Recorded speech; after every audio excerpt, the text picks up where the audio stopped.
आप सबका स्वागत है आपके अपने YouTube channel sure competition success पर। हम पढ़ रहे हैं कक्षा 8 की एनसीईआरटी। तो देखिए 3 चैप्टर हम लोग पढ़ चुके हैं भूगोल के। आज हम पढ़ने वाले हैं चैप्टर नंबर 4 जिसका कि नाम है कृषि। कृषि यानी कि एग्रीकल्चर के बारे में हम लोग पढ़ने वाले हैं। चैप्टर का नाम क्या है? कृषि। और कृषि को ही क्या कहते हैं? एग्रीकल्चर। तो एग्रीकल्चर की अगर बात करें, कृषि की बात करें कि क्या क्या महत्वपूर्ण तथ्य इस चैप्टर के अंदर आपको बताए गए हैं और कौन कौन से महत्वपूर्ण क्वेश्चन यहां से पूछे जाते हैं। तो सबसे पहले देखिए नाम पर हम लोग ध्यान देंगे। कृषि यानी कि एग्रीकल्चर। बहुत बार यहां से क्वेश्चन पूछा जाता है कि जो एग्रीकल्चर जो शब्द है ये किस भाषा का शब्द है। तो किस भाषा का ये शब्द है अगर बात करें तो ये है लैटिन भाषा का शब्द है। लैटिन भाषा का ये शब्द है। और इसके अर्थ की अगर बात की जाए कि एग्रीकल्चर का मतलब क्या है, ये हम लोग जान चुके हैं कि ये लैटिन भाषा से आया हुआ शब्द है। इसकी जो उत्पत्ति है वो लैटिन भाषा से हुई है। तो इसका देखिए अगर मतलब की बात करें तो एगर या फिर agri, agriculture, agri plus culture दो शब्दों से मिलकर बना हुआ है। तो पहला जो शब्द है हमारे पास वो है एग्री या फिर इसको एगर भी कहा जाता है। तो अगर बात करें एग्री का मतलब क्या होता है तो एग्री का मतलब होगा मृदा। मृदा यानी कि यहां पर मिट्टी की बात हो रही है, मृदा हो गया। उसके बाद दूसरा जो शब्द अब हमारे पास बचा है ये है कल्चर। कल्चर यानी कि कल्चर क्या होगा? कृषि, कृषि को बोलेंगे। दूसरा जो शब्द हमारे पास बचा है वो है कल्चर। कल्चर यानी कि कृषि। तो यहां पर देखिए मतलब क्या निकल कर आया आपके सामने? एग्री प्लस कल्चर यानी कि देखिए मृदा के अंदर कृषि करना। अब मृदा के ऊपर अगर आप लोग खेती करते हैं, कृषि करते हैं तो इसे ही क्या कहेंगे? इसे एग्रीकल्चर कहा जाएगा। तो देखिए इस प्रकार के कुछ अन्य शब्द भी हैं जो कि काफी महत्वपूर्ण हैं और एग्जाम में सीधे सीधे पूछे जाते हैं। तो देखिए कौन कौन से ऐसे शब्द हैं जो कि इस प्रकार से बने हुए हैं। तो यहां पर पहला जो शब्द था ये आप लोग समझ गए हैं, एग्रीकल्चर। तो एग्रीकल्चर देखिए क्या है? मृदा पर कृषि करना। तो यहां पर देखिए यहां पर क्या क्या होगा? एग्रीकल्चर का मतलब मृदा की जुताई, मृदा की जुताई होगी। यहां पर फसल उगाई जाएगी, फसल उगाना भी शामिल होगा इसमें। उसके अलावा देखिए पशुपालन, पशुपालन, ये 3 क्रियाएं इसके अंदर शामिल होगी एग्रीकल्चर के अंदर। कौन कौन सी? मृदा की जुताई की जाएगी, उसके ऊपर फसल उगाई जाएगी, फसल की कटाई वगैरह करके फसल को प्राप्त किया जाएगा। इसके अलावा पशुपालन भी यहां पर किया जाएगा। तो इन चीजों को करने की जो विधि है, जो विज्ञान है, उसे ही हम क्या कहेंगे? एग्रीकल्चर उसे कहा जाएगा। लैटिन भाषा का शब्द है, याद रखना है। उसके बाद देखिए इसी से ही मिलता जुलता दूसरा है सेरीकल्चर। सेरीकल्चर यानी कि यहां पर क्या होगा? सेरीकल्चर के अंदर यहां पर रेशम का उत्पादन किया जाएगा। अब रेशम का उत्पादन कैसे होगा? रेशम के जो कीट होते हैं उनका वाणिज्यिक पालन किया जाएगा। पालन करेंगे यूं नहीं कि भाई जैसे पालतू हमारे जानवर होते हैं उस तरीके से पालना। यहां पर वाणिज्यिक जो पालन होगा उनका वो किया जाएगा बिजनेस के तौर पर। किसका? यहां पर देखिए रेशम कीट, रेशम कीट का पालन किया जाएगा और उनसे हमें क्या प्राप्त होगा? रेशम। और रेशम से क्या होगा? रेशम के जो रेशमी जो प्रोडक्ट हैं, रेशम के वस्त्र भी हो सकते हैं, रेशम की कोई अन्य चीजें, सजावटी वस्तुएं वगैरह, ये सब चीजें रेशम से उत्पादित की जाएगी। तो ये सब किसके अंदर आएगा? सेरीकल्चर के अंतर्गत आता है। यहां पर बात हो रही है किसकी? रेशम कीट की। इंपॉर्टेंट है, सभी एग्जाम में लगभग ये पूछी जाती है इस प्रकार की चीजें। उसके बाद बढ़ेंगे आगे और देखते हैं नेक्स्ट है देखिए पीसी कल्चर। पीसी कल्चर इसको हिंदी में कहा जाता है मत्स्य पालन। ठीक है, पीसी कल्चर आप नहीं समझ रहे हैं तो पीसी का जो मतलब होता है, पीसी जी क्या होता है? मछली के लिए काम में लिया जाता है ये शब्द। तो पीसी कल्चर यानी कि यहां पर मछली पालन की बात हो रही है। अगर हिंदी में लिखा जाएगा तो मत्स्य पालन इसको कहेंगे, मत्स्य पालन यानी कि मछलियों का पालन किया जाएगा। कहां पर? कृत्रिम जो तालाब वगैरह है यहाँ पर मछलियों का पालन किया जाएगा और जो मछलियाँ हैं उनको फिर निकाल कर बेचा जाएगा। इस प्रकार से इसे क्या कहेंगे, पीसी कल्चर कहा जाएगा। मछली पालन से ये संबंधित है। उसके बाद देखिए नेक्स्ट चलते हैं आगे। उसके बाद है विटीकल्चर। विटीकल्चर, अब यहाँ पर ये जो शब्द है विटी का मतलब होता है अंगूर। अंगूर यानी कि ग्रेप्स की यहाँ पर बात हो रही है कि जैसे कि देखिए अंगूर है हमारे पास, अंगूर से बाद में शराब वगैरह बनाई जाती हैं, अन्य प्रोडक्ट्स बनाए जाते हैं। तो ये सब किसके अंदर है, अगर अंगूरों की जो खेती की जाएगी तो उसे क्या कहेंगे, यहां पर सिर्फ अंगूरों की खेती के बारे में बात हो रही है, शराब वगैरह यहां पर इंक्लूड नहीं है। यहां पर क्या है, सिर्फ अंगूर की खेती, अंगूरों की खेती किसके अंदर आएगा, विटीकल्चर। ठीक है, इंपॉर्टेंट है। उसके बाद है हॉर्टिकल्चर। अब जो हॉर्टिकल्चर है यहां पर देखिए क्या क्या चीजें आएंगी। यहां पर जितनी भी तमाम सब्जियां हैं, फल फूल हो गए, फ्रूट भी और उसके अलावा फूल भी, फ्लावर्स की भी बात हो रही है। इन सब चीजों का क्या किया जाएगा, उत्पादन किया जाएगा। किस किस चीज का, जैसे कि सब्जी है, फल और फूल, इनका उत्पादन होगा। किसके लिए होगा, वाणिज्यिक उपयोग के लिए, वाणिज्यिक उपयोग, इसके लिए इन चीजों का उत्पादन किया जाएगा। सब्जी फल फूल इनको पैदा किया जाएगा, बेचा जाएगा और उससे क्या है, अपना बिजनेस बढ़ाया जाएगा। तो ये किसके अंतर्गत आएगा, हॉर्टिकल्चर के अंतर्गत। ये देखिए कुछ स्पेशल ब्रांचेज हैं, इनके बारे में क्वेश्चन पूछे जाते हैं एग्जाम में, आप लोगों को ध्यान रखने हैं, याद कर लेने हैं, बहुत ही महत्वपूर्ण है। अब देखिए ये सारी चीजें जो हमने पढ़ी है, यहां पर देखिए कुछ ना कुछ उत्पादन किया जा रहा है या फिर प्रकृति से वो चीज ली जा रही है। देखिए किस प्रकार से, जैसे यहां पर जैसे एग्रीकल्चर में क्या है, मृदा के अंदर जुताई की जाएगी, फसल इसके अंदर उगाई जाएगी और कटाई के बाद हमें क्या मिलेगा, यहां से जो फसल थी उसका जो अंतिम प्रोडक्ट है, जैसे कि अगर गेहूं की फसल है तो उससे हमें गेहूं प्राप्त होगा। इसी प्रकार से कोई अन्य फसल है तो उससे हमें उसका जो अंतिम प्रोडक्ट है वो प्राप्त हो जाएगा, यहां से प्राप्त हो गया। उसके बाद यहां पर रेशम कीट का पालन किया जा रहा है, लेकिन हमें क्या मिल रहा है उससे, जो फाइनल प्रोडक्ट है, जो अंतिम प्रोडक्ट है वो क्या बना, रेशम बना। देखिए फिर से समझिए, एग्रीकल्चर के अंदर क्या हो रहा है, हम मिट्टी के अंदर खेती कर रहे हैं। मिट्टी के अंदर खेती करने पर प्रकृति से हमें क्या मिल रहा है, गेहूं मिलेगा, जैसे कि अनाज मिलेगा कोई भी। मान लीजिए गेहूं मिल गया, गेहूं के बाद जब गेहूं को प्रोसेस किया जाएगा तो देखिए वो पैकेट बंद आटे के रूप में भी बाजार में बिक सकता है। उसके अलावा उससे ब्रेड भी बनाई जा सकती है, बिस्किट भी बनाए जा सकते हैं। तो आप देख रहे हैं किस प्रकार से एक प्रोडक्ट, एक नेचुरल प्रोडक्ट किस तरह से प्रोसेसिंग होकर बाद में एक परिष्कृत उत्पाद यानी कि फाइनल प्रोडक्ट के अंदर कन्वर्ट हो गया। यहां पर जिस प्रकार से देखिए गेहूं जो है वो ब्रेड या फिर बिस्कुट के अंदर कन्वर्ट हो गया। दूसरे के अंदर देखिए सेरीकल्चर में क्या हो रहा है, यहां पर रेशम का कीट है जो कि प्राकृतिक रूप से रेशम का उत्पादन कर रहा है। अब रेशम के कीट से रेशम प्राप्त हुआ, उसके बाद देखिए रेशमी साड़ी बना दी गई, रेशमी रुमाल बना दिया गया, अन्य सजावटी वस्तुएं जो कि रेशम से बनी होती हैं ये सब चीजें बना दी गई। यानी कि एक रेशम का जो है देखिए कन्वर्ट किस में हो गया, वो प्रोसेस करके उसको किस में बना दिया गया, रेशम की साड़ी बना दी गई। उसी प्रकार से देखिए पीसी कल्चर के अंदर यहां पर मछली बनाई नहीं गई, ये हमें प्राकृतिक रूप से यानी कि कृत्रिम हमने तालाब बनाया, उसके अंदर छोटी छोटी मछलियां लाकर हमने छोड़ी।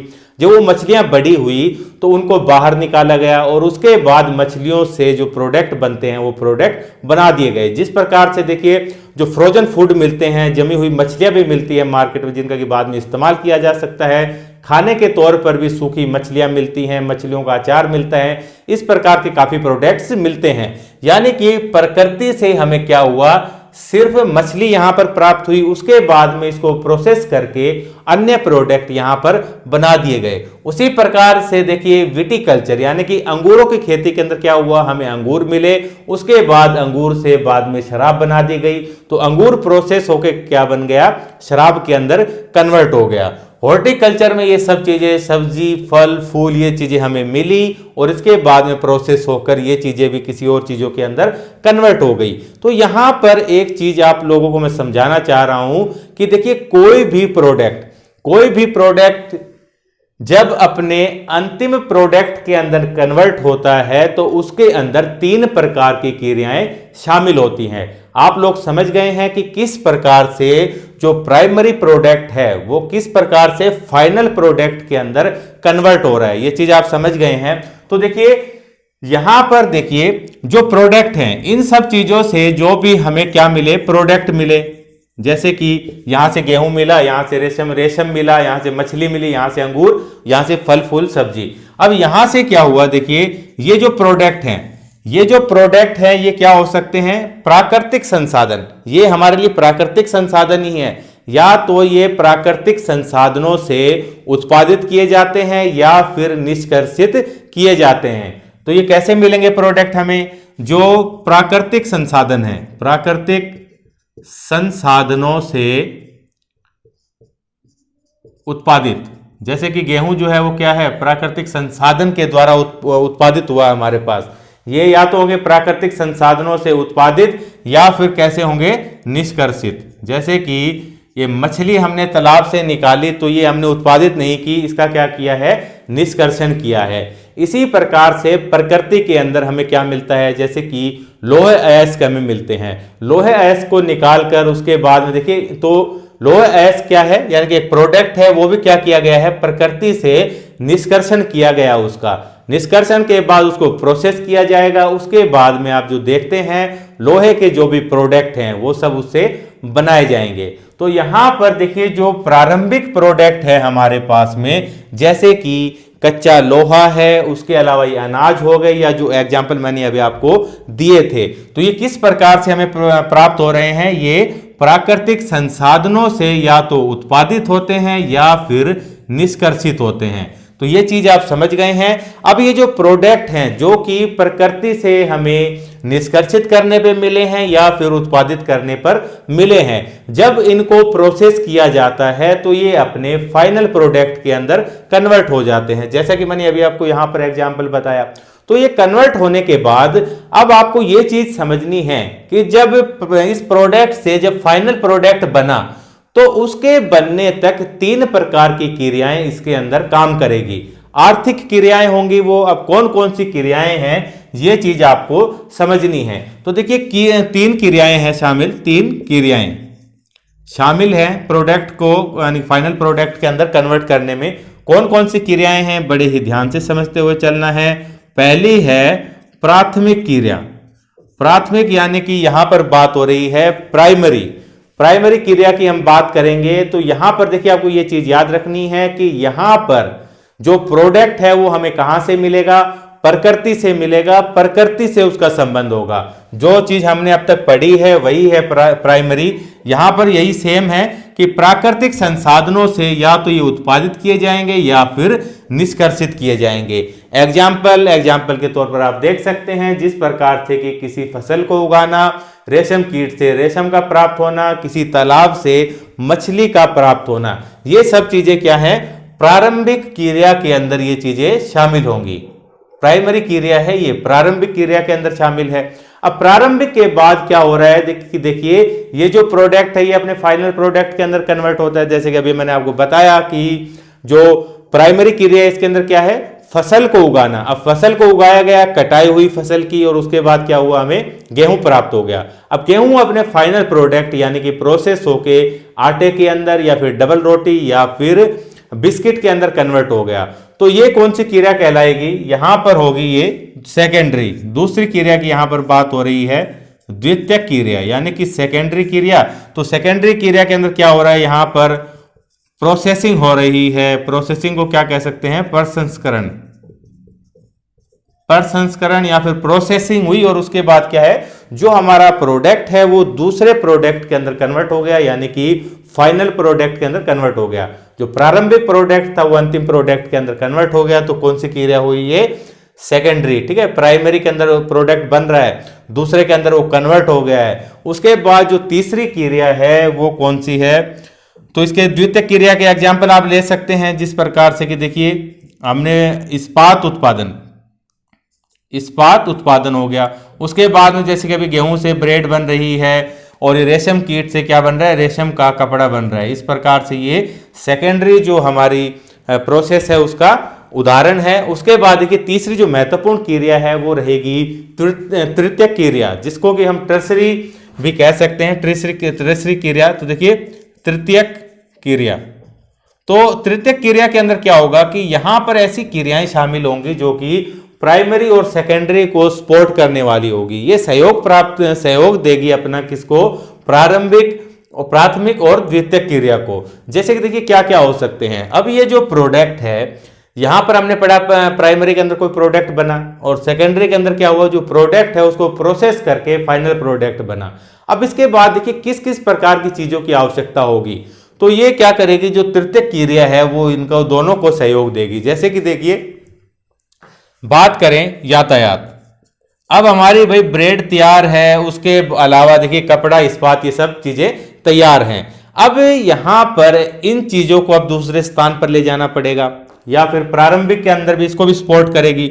जैसे कि खेतों से गेहूं निकल चुका है, अब गेहूं को मंडी में लेकर जाना है बेचने के लिए, और यहां पर जो प्रोडक्ट तैयार हैं इनको भी बेचने के लिए एक स्थान से दूसरे स्थान पर लेके जाना है।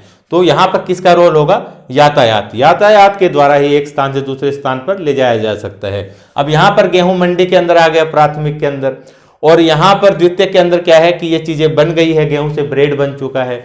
अब इनको बेचने के लिए किसकी आवश्यकता होगी, ट्रेड की आवश्यकता होगी, व्यापार का होना बहुत ज्यादा आवश्यक है, तभी तो ये चीजें बिक पाएंगी।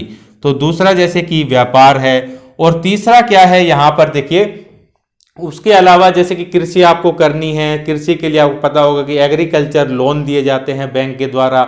उसके अलावा जो फाइनेंस कंपनियां हैं उनसे भी हम फाइनेंस ले सकते हैं। उसके अलावा फसल का बीमा किया जाता है। ये सब चीजें क्या है, इसको सहयोग प्रदान कर रही है यहाँ पर प्राथमिक क्रिया को। इसके अलावा देखिए अभी मैंने कौन सा बताया, जैसे कि बैंकिंग है, फाइनेंस है, बीमा, इंश्योरेंस, और उसके अलावा देखिए जैसे कि विज्ञापन। अभी प्रोडक्ट बनने के बाद आपने ऐड देखे होंगे कि भाई फलाना बिस्किट, फलाना ब्रेड, इस प्रकार के ऐड यहाँ पर। तो ये सब चीजें क्या करेंगी, जो तृतीयक क्रियाएं हैं ये प्राथमिक और द्वितीयक क्रियाओं को अपना बल प्रदान करेगी, ताकि ये क्रियाएं अच्छी तरह से चल सकें। तो ये तो हुआ कि 3 जो है आर्थिक क्रियाएं होती हैं। जाहिर है ये बात आप लोग अच्छे से समझ गए होंगे। इसके बाद बढ़ते हैं हम लोग आगे और पढ़ते हैं कृषि के बारे में, जो हमारा मेन टॉपिक है। तो यहां पर अब शुरुआत करेंगे अपने मेन टॉपिक की, जिसका कि नाम है कृषि। तो इतना कुछ जान लेने के बाद आपको एक चीज समझ में आ गई होगी। अब यहां पर अगर आप लोगों से क्वेश्चन पूछा जाए, अगर मैं पूछता हूं आप लोगों से कि कृषि जो है वो किस प्रकार की क्रिया है, देखिए महत्वपूर्ण है, एग्जाम में पूछे जाते हैं इस प्रकार के क्वेश्चन।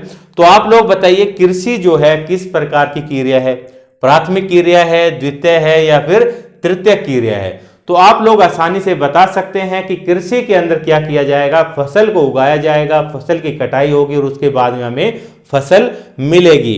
तो यहां पर देख सकते हैं कि ये किस प्रकार की क्रिया है, प्राथमिक क्रिया। आप लोग अब तक रटते आ रहे होंगे कि कृषि क्या एक प्राथमिक क्रिया है, कृषि प्राथमिक क्रिया है। तो आप लोग समझ लीजिए, अगर आप यहां तक समझ चुके हैं कि प्राथमिक का क्या मतलब है, तो आपको पता है कि जो कृषि है वो क्या है, एक प्राथमिक क्रिया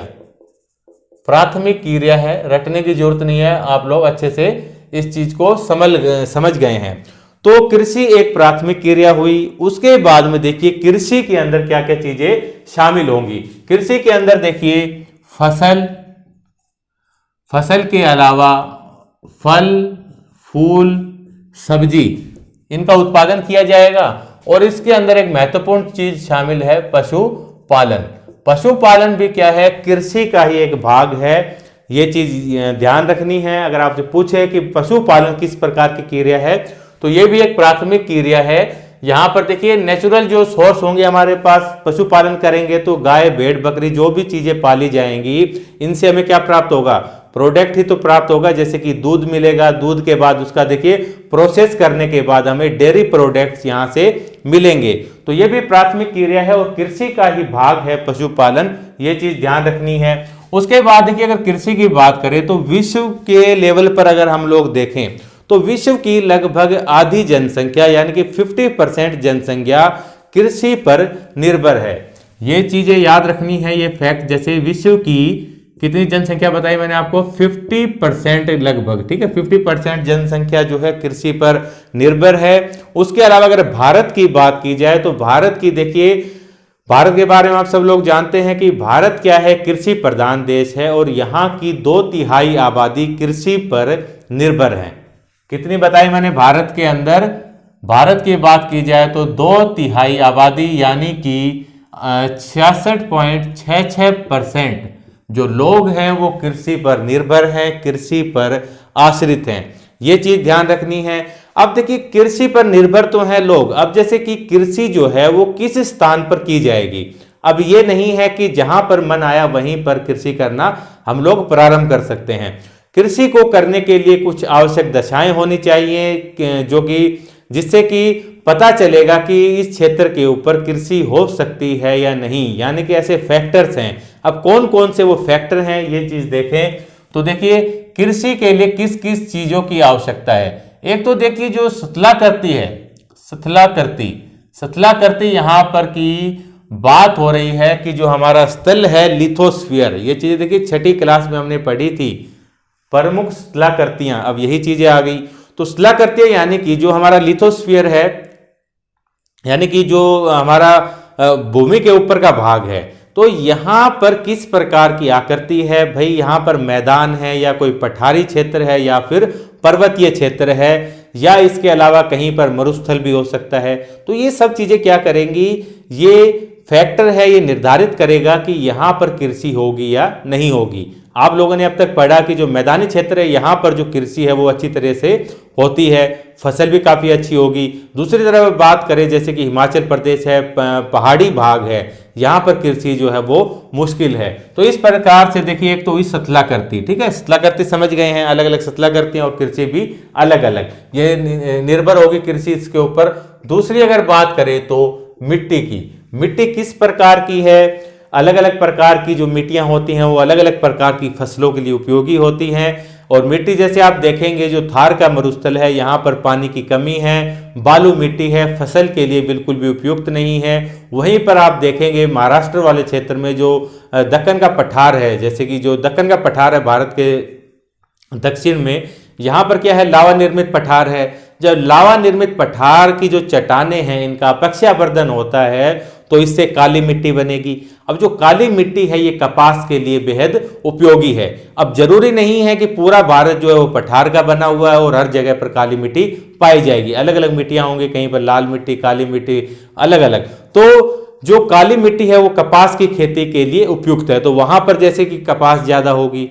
तो इस प्रकार से जहां पर जो मृदा का जो लेवल है मिट्टी का वो हर जगह पर अलग अलग है, अलग अलग प्रकार की मिट्टियां, अलग अलग प्रकार की फसलें। तो ये मैं बता रहा हूं कि कृषि के लिए किन चीजों की आवश्यकता है और फैक्टर कौन से हैं जो कि कृषि को निर्धारित करते हैं। तो स्थलाकृति आप समझ गए, मृदा समझ गए। उसके बाद देखिए जलवायु, जलवायु बहुत ही महत्वपूर्ण है। किसी क्षेत्र की जलवायु कैसी है ये भी निर्धारित करेगी कि वहां पर कृषि होगी या नहीं। जैसे कि सहारा मरुस्थल, उसके अलावा हमारे भारत की बात करें तो थार मरुस्थल, तो यहाँ की जलवायु आप लोग देखिए कि बहुत ज्यादा गर्म है, टेम्परेचर बहुत ज्यादा हाई रहेगा। उसके अलावा हवाओं के अंदर नमी की मात्रा बिल्कुल भी नहीं है, हवाएं एकदम शुष्क होगी, तो यहाँ पर खेती होगी, किसी भी प्रकार की कृषि यहाँ पर संभव नहीं है। तो जलवायु निर्धारित करेगी कि कृषि वहां पर होगी या नहीं। तो इस प्रकार से ये कुछ फैक्टर थे जो कि निर्धारित करते हैं कृषि को। उसके बाद देखिए पृथ्वी का वह भूभाग, ऐसी भूमि या फिर भूखंड जहां पर की कृषि की जाती है उसको कृषिगत भूमि कहा जाता है। कृषिगत भूमि क्या है? कृषिगत भूमि ऐसी भूमि जहां पर की क्या होगी, कृषि होगी, ये क्या कहलाएगा, कृषिगत भूमि इसको कहा जाएगा। अब कृषि जो है, एग्रीकल्चर जो है, ये क्या है, अपने आप में पूरे का पूरा एक सिस्टम है। तो देखिए ये चीज ध्यान रखनी है, कृषि जो है इसको क्या कहते हैं, एग्रीकल्चर भी कहा जाता है और उसके अलावा खेती भी कहा जाता है। एग्रीकल्चर या फिर फार्मिंग, फार्मिंग यानी कि खेती, दोनों ही नाम है इसके। तो बात करें जो कृषि है वो अपने आप में पूरा का पूरा एक सिस्टम है, पूरा एक वो तंत्र का निर्माण करता है। तो इसे हम क्या कहते हैं, फार्म सिस्टम कहा जाता है, कृषि तंत्र या फिर खेती तंत्र इसको कहा जाता है। अभी हम लोग क्या देखने वाले हैं, कृषि तंत्र, यानी कि यहां पर बात हो रही है फार्म सिस्टम की, यानी कि जो कृषि है वो अपने आप में पूरा सिस्टम है। यानी कि इसके अंदर क्या किया जाएगा, इनपुट भी होगा, यानी कोई चीज हम इसके अंदर इन्वेस्ट भी करेंगे, निवेश भी करेंगे, उसके बाद में कुछ प्रोसेसिंग भी होगी, कुछ क्रियाएं भी हमें करनी होगी और उसके बाद में हमें आउटपुट भी मिलेगा। तो इस प्रकार से ये पूरे का पूरा एक सिस्टम का फॉर्मेशन यहाँ पर होता है। तो देखिए अगर बात करें तो यहां पर मैंने अभी आपको बताया कि क्या करना होगा, निवेश करना होगा। निवेश यानी कि बात हो रही है इनपुट की कि कौन कौन सी चीजें हम यहां पर लगाने वाले हैं। तो देखिए इनपुट की अगर बात करें, इनपुट क्या होता है भाई, किसी चीज को निवेश करना। तो यहां पर अगर बात करें इनपुट की तो दो प्रकार का इनपुट हो सकता है। पहला है मानवीय निवेश, यानी कि एक निवेश तो ऐसा होगा जो कि मानव के द्वारा किया जाएगा, और दूसरा है प्राकृतिक निवेश या फिर जिसको हम भौतिक निवेश भी कह सकते हैं, जो कि कृषि के लिए बेहद जरूरी है। उसके बिना कृषि की कल्पना भी नहीं की जा सकती। तो देखिए सबसे पहले हम लेंगे मानवीय निवेश को। तो पहला जो हमारा फैक्टर है ये है मानवीय निवेश, यानी कि मानव किस किस प्रकार से निवेश करेगा। तो देखिए ये सब फैक्टर थे भाई। अगर हमें उपयुक्त स्थलाकृति मिल गई है, हमें मैदानी भाग मिल गया है, अब यहां पर हम लोग कृषि कर सकते हैं। अब कृषि को करने के लिए इंसान को किस किस चीजों की जरूरत पड़ेगी, ये चीजें कहलाएंगी मानवीय निवेश। उसको देखिए क्या क्या करना होगा। सबसे पहले तो उसको बीज खरीदने होंगे। बीज खरीदने के बाद देखिए मशीन की आवश्यकता होगी खेत को जोतने के लिए। हल की सहायता से भी जोत सकता है, ट्रैक्टर की सहायता से भी जोतेगा, यानी कि मशीनरी उसको चाहिएगी, मशीनरी चाहिएगी। उसके बाद में जब बीज खेत के अंदर डाल दिए जाएंगे, फसल उगना प्रारंभ होगी, तो जब कीड़े मकोड़े फसल को खाना प्रारंभ करेंगे तो कीटनाशी या इस प्रकार से उर्वरक की भी आवश्यकता पड़ेगी। तो यहां पर कह सकते हैं जिस प्रकार से उर्वरक या फिर रसायन भी लिख सकते हैं, ये चीजें क्या है, एग्जाम्पल है किसके, मानवीय निवेश के। ठीक है, इस प्रकार से ये चीजें मानव यानी कि देगा फसल के लिए, कृषि के लिए। उसके बाद में देखिए ये तो थे मानवीय निवेश। उसके बाद में जो दूसरा निवेश है वो मैंने आपको बताया था भौतिक निवेश। भौतिक निवेश कैसे, जैसे कि वर्षा हो गई, सूर्य का प्रकाश है, उसके अलावा मिट्टी किस प्रकार की है, ये सब चीजें भी क्या करेंगी, यहाँ पर निवेश ही है। अगर ये चीजें अच्छी होंगी तो फसल जो है वो बहुत ज्यादा अच्छी होगी। जैसे कि क्या क्या चीजें हैं भौतिक निवेश के अंदर, देखिए एक तो है प्रकाश। प्रकाश यहाँ पर सूर्य के प्रकाश की बात हो रही है। वर्षा जितनी ज्यादा होगी फसल उतनी ज्यादा अच्छी होगी। टेम्परेचर भी प्रभावित करेगा, एरिया का टेम्परेचर ज़्यादा है तो फसल वर्षा ज़्यादा होने की संभावनाएं रहेंगी। उसके अलावा मिट्टी की क्वालिटी क्या है, ये भी फसल को प्रभावित करेगी। ये भी अपने आप में निवेश ही है, भौतिक प्रकार का निवेश जो कि फसल को प्रभावित करेगा। उसके बाद देखिए मैंने आपको बताया था कि निवेश करने के बाद क्या है, कुछ ना कुछ प्रोसेसिंग होगी, कोई क्रियाएं करनी पड़ेगी। तो दूसरा जो स्टेप है फार्मिंग सिस्टम का, इसके अंदर क्या होगा, देखिए दूसरे को हम क्या बोलते हैं कि कौन कौन सी क्रियाएं मानव के द्वारा की जाएगी प्रोसेसिंग के लिए। तो देखिए सबसे पहले तो जुताई करेंगे। अब जुताई होगी तो उसके अंदर खेत के अंदर बीज वगैरह डाले जाएंगे। बीज डालने के बाद जो बीज डाले इसको क्या बोला हमने, बुआई कहा जाता है। बीज डल गए हैं उसके बाद क्या की जाएगी, सिंचाई की जाएगी। सिंचाई के बाद में फसल धीरे धीरे बड़ी होनी प्रारंभ होगी। तो बड़ी होने के बाद उसके अंदर क्या किया जाएगा, जिस प्रकार से रसायन वगैरह भी डाले जाएंगे। रसायन के बाद फसल की कटाई की जाएगी। तो इस प्रकार से ये कुछ क्रियाएं थी। जब ये सारे काम हम लोग कर लेंगे, फसल की कटाई वगैरह ये सब, तो अंतिम प्रोडक्ट हमें क्या मिलेगा, यहां से क्या मिलेगा, जो निर्गत है यानी कि जिसे हम आउटपुट भी कह सकते हैं। आउटपुट क्या मिलेगा भाई, इतना जब काम करेंगे तो क्या मिलेगा, फसल मिलेगी। ठीक है, फसल मिलेगी। फसल किसी भी चीज की हो सकती है, वो फसल हमें प्राप्त होगी। समझ गए ना, यानी पहले तो हमने इनपुट किया, उसके बाद में ये क्रियाएं की, जैसे कि बुआई, सिंचाई, फसल की कटाई। उसके बाद हमें आउटपुट में क्या मिल गया, फसल मिल गई। तो कृषि के अंदर ही मैंने आपको बताया था कि पशुपालन भी शामिल है। अगर हम पशुपालन कर रहे हैं तो उससे हमें क्या मिलेगा, आउटपुट में जो डेयरी प्रोडक्ट्स है वो मिलेंगे, वो भी लिख सकते हैं, डेयरी प्रोडक्ट हो गए। उसके अलावा पशुओं से हमें देखिए ऊन वगैरह मिल सकती है। तो इस प्रकार की चीजें हमें प्राप्त हो जाएगी। ये कुछ आउटपुट है। उसके बाद हम देखेंगे कि कृषि के प्रकार, जो कृषि है एग्रीकल्चर, वो कितने प्रकार की हो सकती है। तो देखिए बड़े बड़े रूप से जो कृषि है इसको दो भागों के अंदर डिवाइड किया जा सकता है। पहला जो भाग है उसको निर्वाह कृषि कहेंगे और दूसरा भाग जो रहेगा उसे वाणिज्यिक कृषि कहा जाएगा। तो यहाँ पर हम देखेंगे हमारा पहला भाग जिसे कि क्या नाम दिया गया है, निर्वाह कृषि। तो निर्वाह देखिए नाम से ही पता चल रहा है कि भाई हमारे परिवार की जो तनख्वाह है वो इतनी है और इस तनख्वाह के अंदर हमारा जो परिवार है बड़ी मुश्किल से अपना जीवन यापन करता है या फिर निर्वाह करता है। तो यहाँ पर क्या चीज़ समझ में आई कि भाई इतनी कि बस गुजारा सा चलता है। तो निर्वाह कृषि का भी यही मतलब होगा कि यहाँ पर देखिए जो कृषि करने वाला है यानी कि जो कृषक है, कृषक का जो परिवार है केवल उसकी आवश्यकताओं की पूर्ति यहाँ से की जाएगी। केवल इतनी फसल ही उगेगी जो कि कृषक के परिवार की आवश्यकता को पूरा करेगी। ये चीज लिख सकते हैं। निर्वाह कृषि के अंदर मैंने क्या बताया कि जो कृषक है, कृषक परिवार की आवश्यकता, कृषक परिवार की आवश्यकता पूर्ति होगी, यहाँ से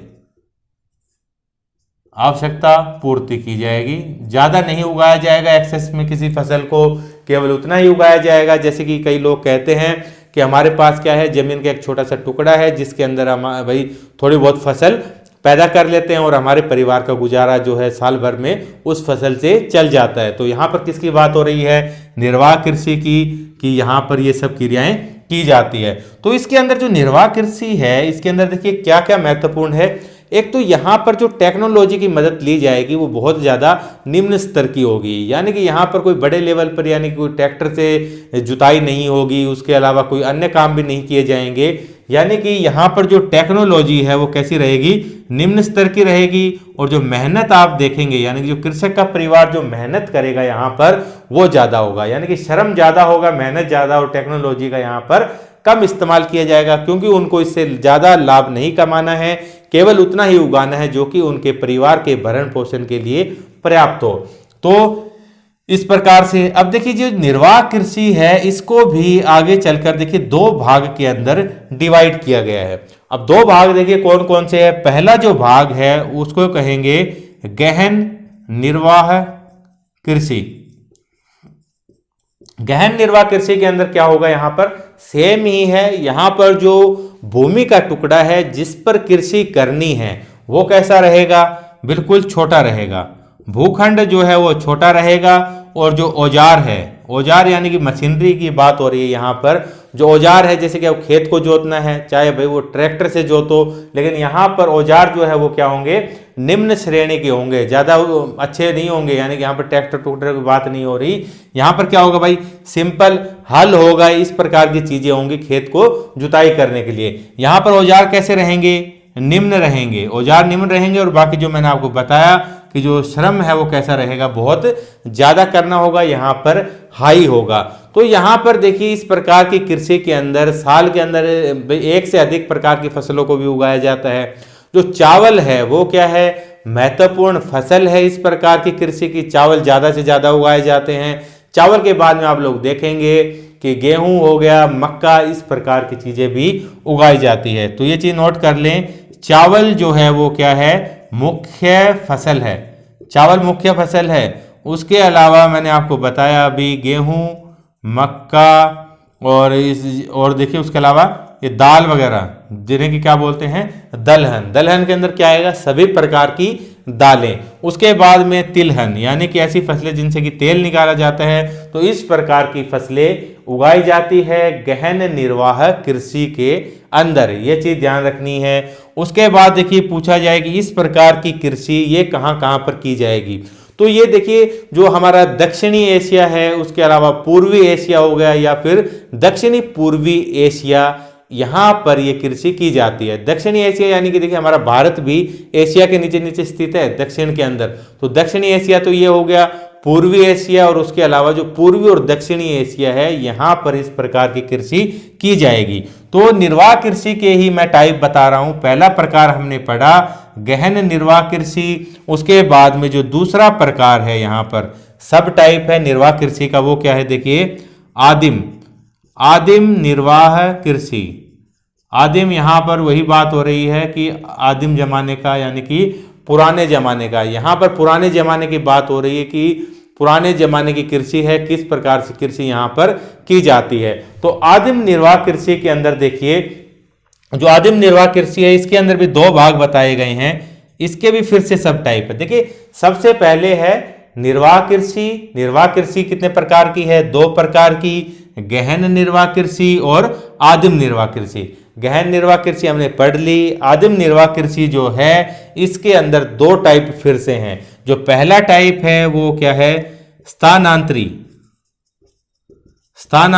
कृषि। स्थानांतरी कृषि जब हमने पढ़ा था कक्षा 7 के अंदर, अमेजन बेसिन में जीवन, तो यहां पर मैंने आपको बताया था कि जो लोग हैं वो क्या करते हैं? स्थानांतरी प्रकार की कृषि करते हैं। जो स्थानांतरी कृषि है इसको क्या कहा जाता है? कर्तन और दहन कृषि भी कहा जाता है। कर्तन यानी कि काटना, दहन यानी कि जलाना। तो देखिए यहां पर लोग क्या करेंगे कि जिस प्रकार से कोई जंगल है, जंगल के अंदर गए, अब यहाँ पर कृषि करनी है, उनके पास किसी प्रकार की खुद की जमीन नहीं है, खेत जो है जंगल वो हैं, किसके हैं? जंगल सभी के होते हैं। तो ये क्या करेंगे लोग, यहाँ पर जो जंगल है, बड़े बड़े पेड़ हैं, झाड़ियां हैं, इनको काट देंगे। काटने के बाद थोड़े दिन छोड़ेंगे, जब ये झाड़ियां, कटे हुए पेड़ जब सूखना प्रारंभ हो जाएंगे तो उसके अंदर आग लगा दी जाती है। आग लगने के बाद, ये जलने के बाद राख के अंदर कन्वर्ट हो जाते हैं। राख को ही उस मिट्टी के अंदर मिला दिया जाता है। मानना होता है इन लोगों का कि राख मिलाने से जो मिट्टी है वो बहुत ज्यादा उपजाऊ हो जाएगी, और ये सब करने के बाद वहां पर फसल उगाई जाती है। फसल उगाने के बाद तब तक ये लोग वहां पर फसल उगाते रहते हैं जब तक कि फसल जो है अच्छी पैदा होती रहती है। वहां पर जब फसल की पैदावार कम होने लगती है तो इनको लगता है कि जो मिट्टी की उर्वरता शक्ति है वो कम हो गई है, उसके बाद ये उस जगह को छोड़ देते हैं। इसी प्रकार से ये दूसरी जगह पर मूव करेंगे, वहां पर फिर से पेड़ों को काटेंगे, जलाएंगे और दोबारा से कृषि की जाएगी। जो भाग इन्होंने पहले काटा था, जो कि अब उर्वर नहीं रह गया, उसको जिसको वो छोड़कर आए हैं, तो यहां पर क्या होगा कि धीरे धीरे करके दोबारा से वनस्पतियां फिर से उगनी प्रारंभ होगी और क्या होगा, फिर से वो जंगल में कन्वर्ट हो जाएगी। तो इस प्रकार की कृषि जो है ये देखिए आमतौर पर कहाँ की जाएगी? जो उष्ण कटिबंधीय क्षेत्र है यहां पर की जाएगी। हमने अमेजन बेसिन के में जीवन के अंदर पढ़ा था, तो वहां पर क्या है, जो जलवायु है इस प्रकार की है कि देखिए नमी भी अधिक है, वर्षा भी अधिक है। तो वनस्पतियों को जलाने के बाद जब खेत का निर्माण हो रहा है तो वहां जब वो छोड़कर चले जाते हैं तो वनस्पति जो है वो बहुत तेजी से ग्रो करती है उष्ण कटिबंधीय क्षेत्र में। तो खाली जगह क्या है, फिर से पेड़ पौधों से भर जाएगी। तो यहां पर देखिए स्थानांतरित कृषि आप समझ गए हैं, क्या कहते हैं इसको? कर्तन व दहन कृषि इसको कहा जाता है। याद रखना है, बहुत महत्वपूर्ण है, पूछा जाता है। अब मैंने आपको बताया कि ये कहां कहां पर होती है। तो देखिए अमेजन बेसिन के अंदर, अमेजन बेसिन हम पहले भी पढ़ चुके हैं। उसके अलावा देखिए जो उष्ण कटिबंधीय क्षेत्र है, उष्ण कटिबंधीय क्षेत्र के अंदर जो अफ्रीका का भाग आता है ऊपर ऊपर का, ये इसके अंदर शामिल है। इसके अलावा देखिए दक्षिण पूर्वी एशिया, दक्षिण पूर्वी एशिया, यहां पर भारत भी आ गया है इस प्रकार से। तो ये सब चीजें यहां पर आ गई, ये चीज ध्यान रखनी है। तो यहां पर देखिए किस प्रकार की फसल उगाई जाती है, ये चीजें भी हमने डिस्कस की थी अमेजन बेसिन में जीवन के अंदर, कि यहां पर देखिए मुख्य रूप से मक्का है, आलू या रतालू, इस प्रकार की फसलें यहां पर उगाई जाएगी। ये तो क्या हुआ, स्थानांतरित कृषि हो गई। अब स्थानांतरित कृषि जो है देखिए भारत के अंदर इस कृषि को झूमिंग कहा जाता है। झूमिंग या फिर झूम खेती भी कहा जाता है, बहुत महत्वपूर्ण है, पूछा जाता है। तो झूम खेती क्या है? कर्तन और दहन प्रणाली को ही बोलते हैं। ध्यान रखना है, झूम खेती में भी सब यही प्रोसेस है, नाम सेम है इनके, ठीक है, सेम प्रोसेस है। तो यहां पर स्थानांतरित कृषि आप समझ गए हैं। अब यहां से जो क्वेश्चन पूछे जाते हैं कि स्थानांतरित कृषि जो है, कर्तन और दहन कृषि, जिसे कि हमने झूमिंग कृषि भी कहा, इसको अलग अलग देशों में अलग अलग नाम से जाना जाता है। अब ये किस देश में किस नाम से जानी जाती है, ये चीज नोट करनी है, महत्वपूर्ण है। तो देखिए बात करें, जैसे कि सबसे पहले हम भारत के क्षेत्र में बात करेंगे, तो भारत में मैंने आपको बताया कि क्या कहते हैं इसको, झूमिंग कहते हैं। भारत में कहा, जैसे कि खासकर उत्तरी पूर्वी भारत, उत्तर पूर्वी जो भारत है यहां पर क्या कहेंगे, झूमिंग। उत्तर पूर्वी समझ गए हैं ना, जिस प्रकार से कि ये भाई भारत का ऊपर वाला भाग हो गया, ये राजस्थान है, इस प्रकार से, ठीक है। तो उत्तर यानी कि ऊपर का भाग और पूर्वी इस प्रकार का भाग, तो ये जो क्षेत्र बनेगा यहां पर क्या कहा जाएगा, झूमिंग कहते हैं। उसके बाद देखिए, उसके बाद है मैक्सिको। मैक्सिको के अंदर इसको क्या कहा जाएगा, मिल्पा। पूछे जाते हैं क्वेश्चन, ध्यान रखने हैं। मैक्सिको के अंदर मिल्का। उसके बाद है ब्राजील। ब्राजील के अंदर क्या कहा जाएगा, रोका। ब्राजील में रोका। उसके बाद देखिए मलेशिया। मलेशिया के अंदर क्या कहा जाएगा, लदांग। लदांग इसको कहा जाएगा। तो ये हमने पढ़ा अभी स्थानांतरित कृषि के बारे में। और स्थानांतरित कृषि जो है किसका प्रकार है, आदिम निर्वाह कृषि का। आदिम निर्वाह कृषि दो प्रकार की होती है, एक तो स्थानांतरित कृषि है और दूसरी है देखिए चलचारण पशु, चलवासी पशुचारण। दूसरी कृषि कौन सी है, चलवासी पशुचारण। नाम से ही पता लग रहा होगा कि चलवासी यानी कि चलने वाले लोग, और ये क्या करते हैं, पशुओं को चराने का कार्य करते हैं। तो यहां पर क्या किया जाता है कि देखिए पशुओं का एक ग्रुप लेकर लोग निकलते हैं। जैसे कि राजस्थान के क्षेत्रों में आपने देखा होगा मूवीज वगैरह में सीन कि देखिए बहुत सारी बकरियां या फिर गायों को लेकर लोग भाई रोड पर निकल रहे हैं, और जिसकी वजह से रोड के ऊपर ट्रैफिक जाम हो गया है। तो ये किस प्रकार का कार्य कर रहे हैं, लोग चलवासी पशुचारण का कार्य कर रहे हैं। तो देखा होगा आपने जिस प्रकार से बकरियों का भी ग्रुप होता है, भेड़ों का भी। गांव के अंदर तो देखिए रेवड़ कहा जाता है, जैसे कि बकरी और भेड़ों का जो ग्रुप होता है। तो लोग क्या करते हैं, इनको इकट्ठा करके एक स्थान से दूसरे स्थान पर चलते रहते हैं। क्यों, ताकि पशुओं को खाना पीना मिल सके, उनके लायक घास कहीं पर मिल सके। तो ये कार्य यहाँ पर किया जाएगा। तो देखिए ये किस प्रकार के क्षेत्रों में होगा, ये होगा जैसे कि जो सारा मरुस्थल के बारे में हमने पढ़ा था ना, तो सारा मरुस्थल जो है वो बहुत से देशों के अंदर फैला हुआ है। तो इन देशों के अंदर देखिए कुछ ऐसे स्थान भी होंगे जो कि पूरी तरह से शुष्क हैं, और कुछ ऐसे होंगे जो कि अर्ध शुष्क हैं। तो इस प्रकार के क्षेत्रों में सहारा के जो शुष्क और अर्ध शुष्क जो क्षेत्र है, प्रदेश है, वहां पर। उसके अलावा भारत में आप देखेंगे जैसे कि देखिए जो थार का मरुस्थल है, पहले तो ये देख लीजिए मध्य एशिया के अंदर भी मिलेगा इस प्रकार का काम। और उसके बाद भारत के अंदर जैसे कि राजस्थान के अंदर भी और जम्मू और कश्मीर के अंदर भी ये चीजें की जाती है, इस प्रकार का चलवासी पशुचारण। लोग पशुओं को लेकर चलते हैं, उस स्थान पर रहेंगे जब पशुओं को जब तक खाना मिलेगा तब तक। घास वगैरह खत्म होगी उस स्थान पर, ये लोग क्या करते हैं, अपना सामान बांध कर आगे की तरफ मूव कर जाते हैं, ताकि आगे पशुओं को खाना पीना मिल सके। इसके अलावा देखिए किस प्रकार के पशु रखे जाते हैं, भेड़ बकरी। उसके अलावा देखिए भेड़ है, बकरी है, ऊंट है, या भाई मवेशी हो गए। अन्य कोई पहाड़ी क्षेत्रों में देखेंगे जम्मू और कश्मीर में याक है। इस प्रकार के जानवर यहाँ पर रखे जाएंगे। तो क्यों रख रहे हैं, यहाँ पर इनसे क्या चीजें मिलने वाली हैं इन सब जानवरों से। तो यहाँ पर देखिए मिलेगा दूध मिलेगा, मीट मिलेगा यानी कि मांस। उसके अलावा ऊन भी मिलेगी, ऊन मिलेगी। और मवेशियों से क्या मिलेगी, खाल मिलेगी, लेदर बनेगा, ऊन से ऊनी वस्त्र बनेंगे, मीट लोगों को द्वारा उपयोग में लाया जाता है, दूध से डेयरी प्रोडक्ट्स का निर्माण होगा। तो ये सब चीजें इसके द्वारा की जाएगी, चलवासी पशुचारण के द्वारा। तो ये थी आज की हमारी क्लास। यहाँ पर हमने समझने की कोशिश की कि कृषि क्या है, कितने प्रकार की है, सब चीजें महत्वपूर्ण है, आपको अच्छे से ये चीजें याद रखनी है। तो देखिए हमारी जो क्लास है इसकी जो डेली टाइमिंग रहेगी, शाम को ठीक 5 बजे आप लोगों को एक वीडियो मिल जाया करेगा। तो देखिए अगर आप इस चैनल पर नए हैं तो अभी की अभी जरूर से चैनल को सब्सक्राइब करें, अपने दोस्तों के साथ भी जरूर से शेयर करें। तो थैंक यू फ्रेंड्स, मिलते हैं नेक्स्ट क्लास में जल्दी ही।